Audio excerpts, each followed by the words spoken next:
I don't even have a lot of fault on the woman. I don't have a lot of comments on this one. I'm just pissed off, actually. Actually, I don't think we need to say that much. We don't need to say that much. If anyone's hearing that and they're like, yeah, that's a term that we should be using in modern medicine, I don't know what to tell you. That's like not really a thing that should be happening.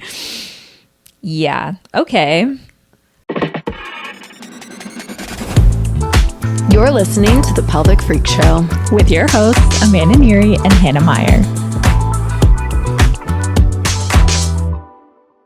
Hey, Pelvic Freaks. Welcome back to another episode of The Pelvic Freak Show. Where you're freaks for us and we're freaks for your pelvis, baby. Oh, okay. We're making music now. I love it. How are you, Hannah? I'm doing all right. Yeah. Okay, we're Australian today. It's been happening a lot. Oh, interesting. Oh, is it because you're watching Australian Love Island? I'm not watching Australian Love Island. I'm watching Australian Love on the Spectrum. Oh, I knew you were watching an Australian show. It's the best. I love Love on the Spectrum. It's my fave show. It's so good. It is good. I got to get back into it. Yeah, you should. Okay, so this is our 101st episode. Isn't that crazy? We're in the hundreds now. That is wild. It's almost like season 2 of the Pelvic Freak Show. It is. Or season 3, maybe. What better way to start season 2/3 than by shitting on outdated terminology and actually really offensive terminology in women's health? No, it is. Right? I think that what inspired us is the change from PCOS to PMOS. Names matter. Names matter. They affect people. Yeah, they do. So what I'm specifically referring to when I say that is a post by Female Quotient on Instagram, and it is calling out real medical terms that have been used to describe women's bodies. And these are, if I was to literally release like a cunty music album, these would be the names of the songs. Oh my God. That's how outrageous How did you they think are. about that? I don't know. I just was like, this is an album. This is a freaking album. No, because the one I'm thinking about specifically, I'm like, whoa. Yeah. Album drop. That's like, Literally. yeah, me looking hot as heck and like heels and like a bikini, like smoking a cig. Wait, so we should comment on each one, what it means, why it's fucked up, and then what song on the album it would be. Okay. I love this game. We can do it. We're going to challenge my creativity. I see today. Or like the next cunty photo shoot we do. These are like we like release them with these names. Oh my God. Okay. I have so many visions. Okay, so the first one, if you can believe it, is senile vagina. Insane. Which is used to describe the natural changes of the vaginal tissue after menopause. The word vagina always trips me up like that sometimes. It's when it's vaginal, because I'm reading it as vagina in real time, and then I have to switch it to vaginal. Vaginal. Yeah, vaginal. Either. We should say it should be vaginal. But how insane is that? No, it your is. vagina, it's just senile now. Whoa. You went through menopause, senile. Senile old vagina. Oh my God. No, I hate it. Like, what should it be called? A postmenopausal tissue. Yeah. Why do you even need to have a name for that? Like, what do you mean? What are you actually referring to? Postmenopausal tissue. What are you referring to? Tissue. No, literally. That's actually an insane one. It's so I haven't insane. seen that one before, actually. I'm going to start saying to people on Hinge, oh, sorry, not interested. I have a senile vagina. And see what they say. My vagina is too senile for you. You can't handle it. Too senile for you. Like, or like when someone,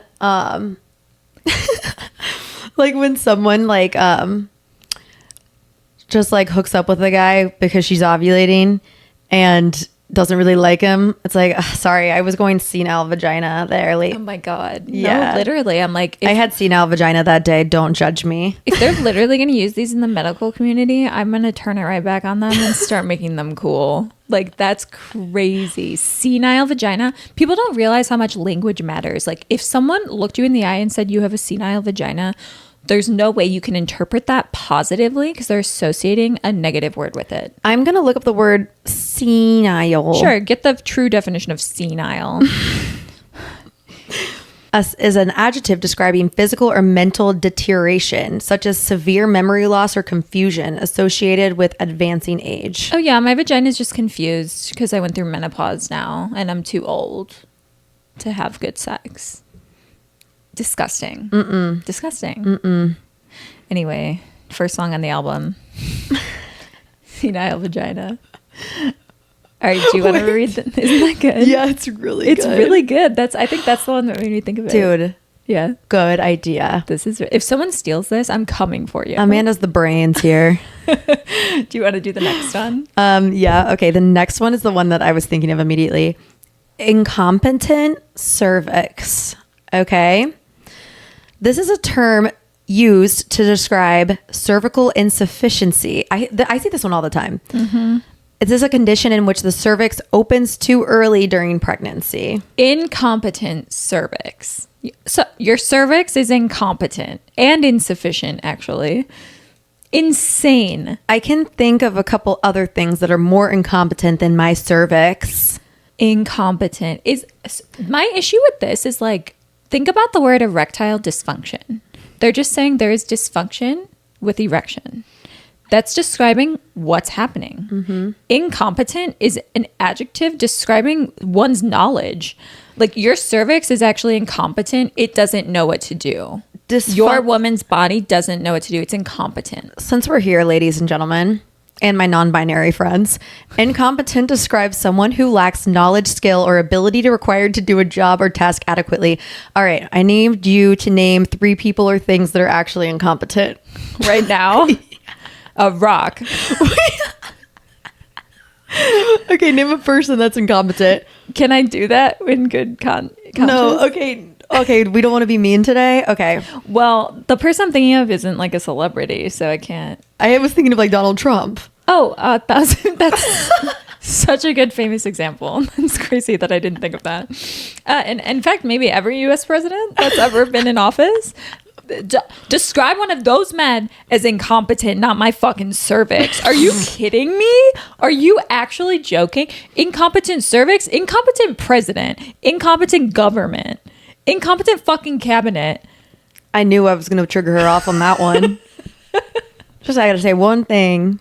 I know what to do. My cervix is insufficient. The United States of America is insufficient. Are you fucking kidding me? I'm angry. And that is the second album, or that is the second song on our album. The second song on the album. Incompetent cervix. Yeah. Absolutely wild. Absolutely wild. And I'm sorry if you've heard that before. That sucks. Okay, this next one is a personal favorite of mine. Brings me right back to Grey's Anatomy. Inhospitable womb. Wow. Not only is your womb... Wait, okay, I'll read the definition. Read the definition. Well, not the definition of an inhospitable, because that's my ID. That's my true. job. I'm reading the context of inhospitable womb. And then I will read the definition of inhospitable. Used in fertility medicine to describe uterine conditions that make it difficult for an embryo to implant into... She can't even read it. She's so distraught. Implant or for a pregnancy to be sustained. Okay. So what's your definition of inhospitable? The definition, I'm glad you asked, of inhospitable is an adjective that describes either an unwelcoming, unfriendly person or a harsh, barren environment that is difficult or impossible to live in. That's what it is. It's the attachment of a personality trait to these terms. Unfriendly. Your womb is unfriendly. Sorry. Inhospitable has a negative connotation, right? Mm-hmm. There are so many ways you could describe that failed implantation or pregnancy being sustained without having like a negative, especially because it's a woman's body. It just, it matters that you're calling women inhospitable. And now they think you're putting into a patient's brain that my anatomy is doing something wrong and there's something wrong with me. And that obviously feeds into stress in the body. Like, I don't know. Words matter. They do. Let's think of some things that are actually inhospitable. King Joffrey's castle. King Joffrey's castle, the Arctic tundra. The desert that Daenerys had to travel through to get to Karth. I'm sorry, I'm watching Game of Thrones right now. Donald Trump. The White House.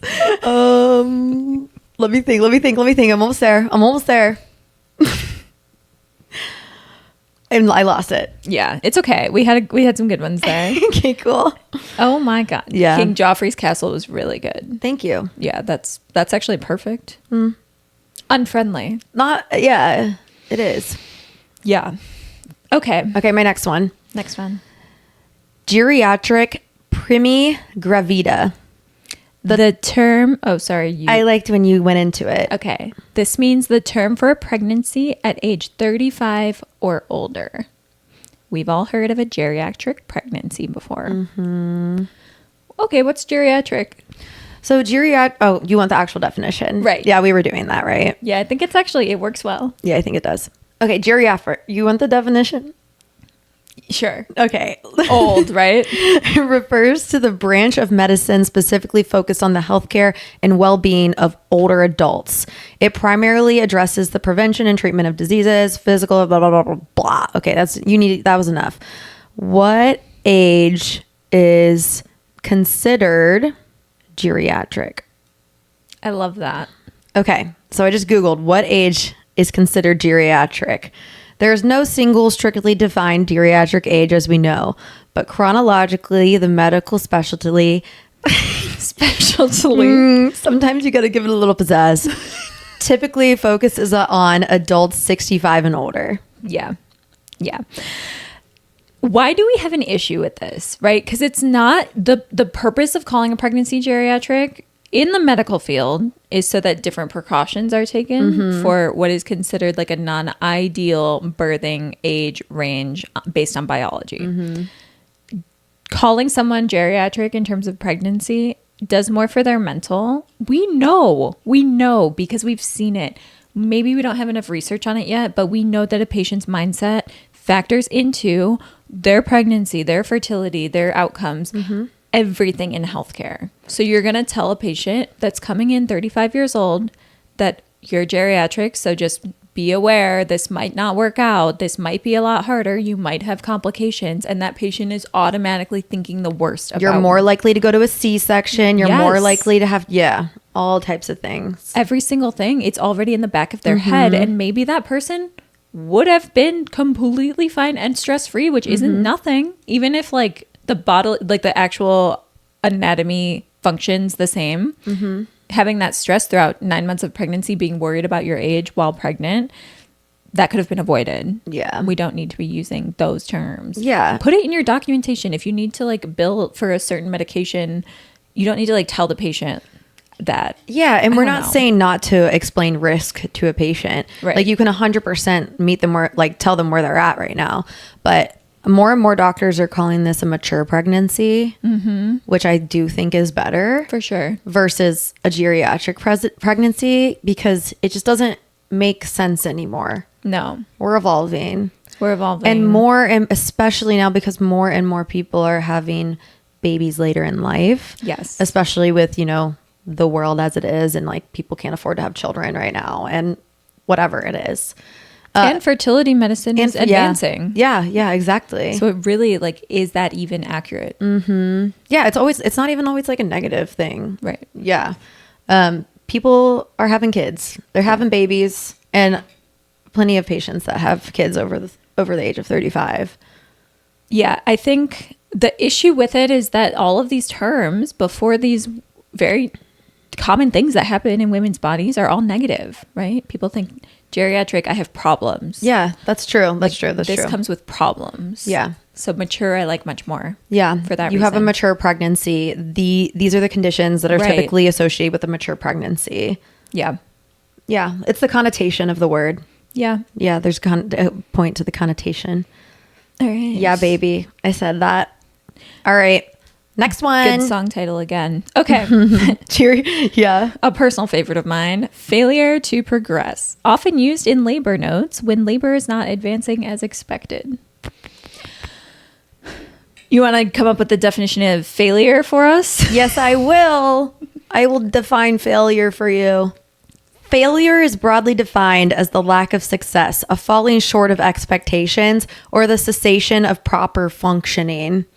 How many times have you heard a woman trying to get pregnant, postpartum, going through labor, describe herself as a failure or failing at something or feeling like she's a failure because she didn't do X, Y, Z. These people are already so hard on themselves, and you're saying you're a failure. You failed to progress. This one is probably more commonly used in documentation, but the fact that it's a common term that people will know, like, oh, I had failure to progress in labor, that's enough. It's still so negative. I think it leads to a lot of fear too, because patients are scared to deliver. They hear of like all the things that can go wrong, right? And take it out of context, put it into our orgasm conversation that we have all the time. People want to have an orgasm. They want to have good sex. They're overthinking it and not able to just be in the process because they're thinking about what if I do, what if I can't, what if I don't, what if I take too long, what if my partner doesn't like it. It's the what ifs associated with the failure of achieving this thing that they're doing. And then that makes it more likely for them to fail at it, right? Maybe it's slightly different. You have another being in your body trying to come out, and there are other factors there, but like adding stress and pressure and expectations adds tension to the body. We know we need our pelvic floors relaxed to deliver. There's just things that need to happen where being in your head about it is not going to help. Yeah. And these terms don't help. No, 100%. Do we have more? Failure to progress. The next one is also album title worthy. Okay, what is it? Habitual aborter. Oh, yeah. Okay. A historical term for recurrent miscarriage defined as the loss of 2 or more pregnancies before 20 weeks. You want to look up a habitual? Yes, I do. I do want to look up the word habitual. Habitual describes actions, behaviors, or conditions that are done regularly, repeatedly, or by force of habit. Yeah. Would you call 2 a habit? I don't think so. A regular behavior? I don't believe so, Amanda.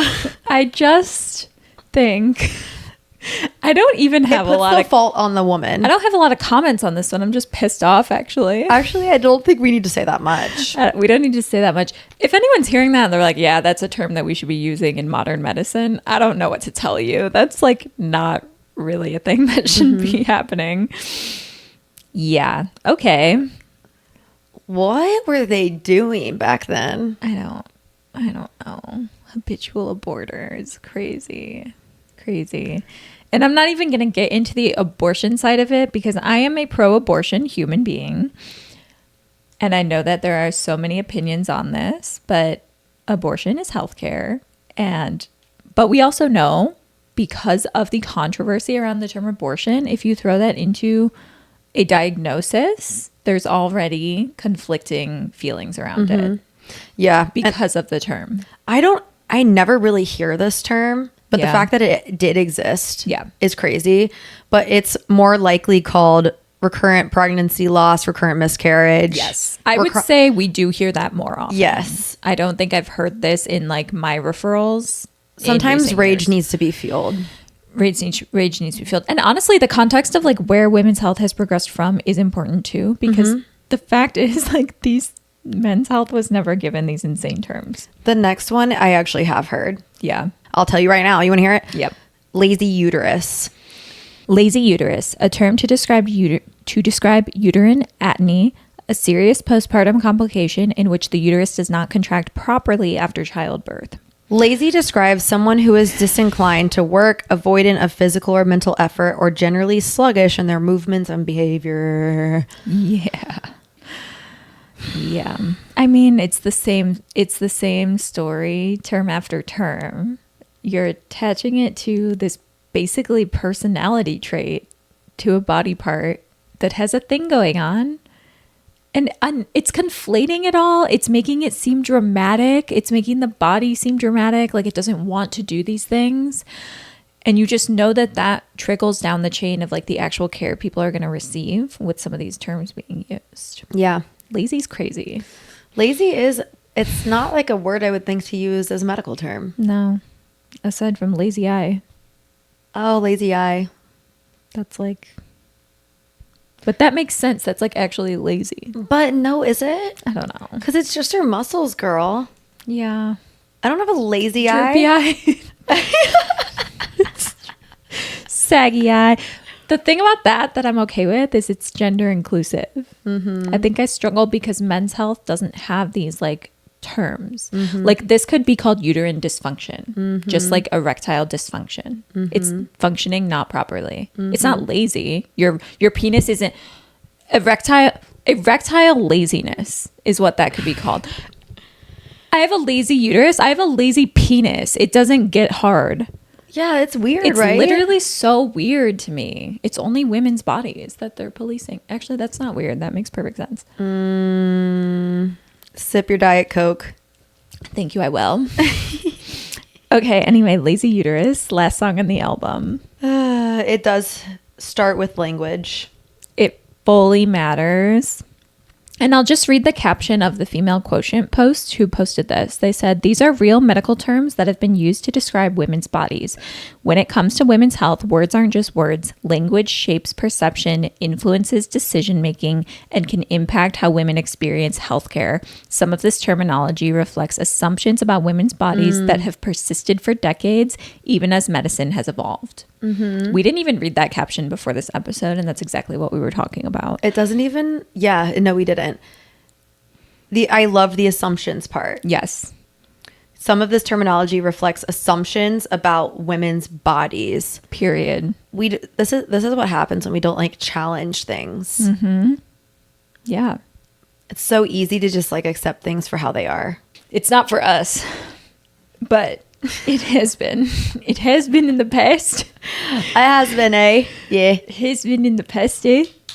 Was that Australian? I'm not meaning to. Is that Australian? I'm not meaning to be insulting here. I us. love an Australian accent and I think it's glorious. And Yeah. that's why I can't stop doing it. Yeah. When I'm like, Arnar. Arnar. Yeah. Arnar. All right. Anyways. All right, pelvic freaks. I wonder if you're as outraged as we are. I'm sure you are if you've made it to this point in the episode, but please leave us 5 stars so we can get more outreach on these episodes as we enter season 2/3. Gracias. Gracias. Pelvic freaks. Have a good rest of your day. Bye, pelvic freaks. Bye, pelvic freaks.